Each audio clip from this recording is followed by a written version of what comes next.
ভগবানের অনেক কৃপায় আজকে এত বড় একটা দুর্ঘটনা থেকে বাঁচতে গেলাম। নমস্কার বন্ধুরা, কেমন আছো তোমরা সবাই? আমিও খুব ভালো আছি।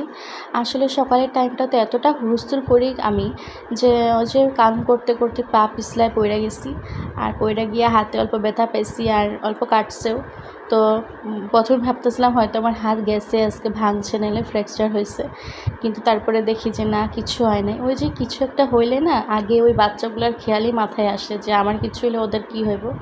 ঠাকুরে ডাকতে এসেছিলাম যে কিছু যাতে না হয়। তো আধা ঘন্টা 1 ঘন্টা ওয়েট করার পরে দেখি না, ওরকম কিছু ফুলে নাই।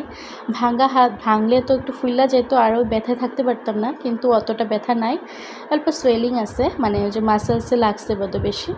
তারপরে দেখো এদিকে অল্প ঠাকুরের ধূপকাঠি দেখায়, এদিকে আসা পেলাম রান্না করে, কেন কি রান্নাঘরে জলদি জলদি রাঁধতে লাগবো আজকে। হাজব্যান্ড যাবো 1টা-1:30টার দিকে, তার লেগে আর কি। এদিকে কলা সিদ্ধ দিছিলাম, কলার কোফতা বানায় অল্প তরকারি বানামো মাখা মাখা কইরা। আমার হাজব্যান্ডে কিন্তু এগুলো তো ভালো পায় না, কিন্তু ওই যে আজকে সোমবার আর ওর হাতে একটা শিব ঠাকুরের ট্যাটু আছে, যার লেগে ওই সোমবারটা মানে। কালকে রোববার ছিল, তো রোববারে রাত্রে মাংস বানানো আসছিল, তো ওইটাও আসছে, মাংসটা আসছে, তো ওই খাইব না, আমারই খাইতে লাগবো। তো ওর লেগে কিন্তু নিরামিষ করে বানাইতেছি। আসলে নিরামিষ মানে ওই যে পেঁয়াজ রসুন খায়, ওই যে আর কি মাছ মাংস ডিমটা খায় না আর কি। কেন কি বাজারে যখন কাম করে মানুষ, ছেলে মানুষ তো আর বাইরে এত ভেজ পাইবো না, তাই না? তার লেগে আর কি পেঁয়াজ রসুনটা খায়, মাছ মাংস ডিমটা খায় না। তো বাইরে অল্প টাইম বইলাম, আর এখানে এত সুন্দর হাওয়া, বাইরের ফ্যানটা আমাদের। তারপর আর বললাম যে চাল কুমড়োটা কাটটা দাও। চাল কুমড়োটা আনছিল 2 দিন আগেই, কিন্তু আমি বানাতে পারি না, কেন কি ও তো এত সকালে সকালে জায়গা কাজে। তো চাল কুমড়ো কখন বড়া বানাই দিব, অত সকালে কি বড়া বানানো যায়?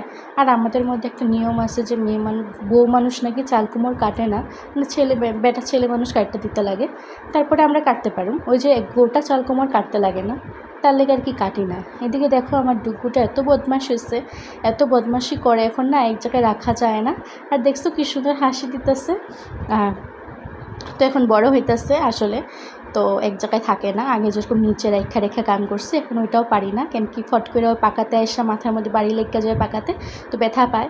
এদিকে আমি ডাইল বানিয়ে নিচ্ছি, কিন্তু বড়ার লগে তো ডাইল লাগবে অল্প। আর এই যে কোফতার লেগে কোফতার এরকম করে রেডি করে নিতেছি। আর আমার হাজব্যান্ডের কথা, আমি নাকি সবসময় এই যে বড়া ধরাই খাই, তো এগুলা খাইতে আমার কিন্তু ভাল লাগে, কিন্তু এই যে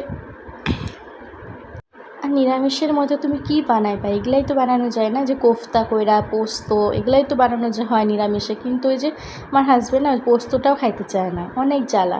আসলে ও তো বিহারি কালচারে বড় হয়েছে, তো বিহারি মানুষ তো আমাদের বাঙালির মতো না, এগুলা এত খায় না। তো এটাই আর কি। তাও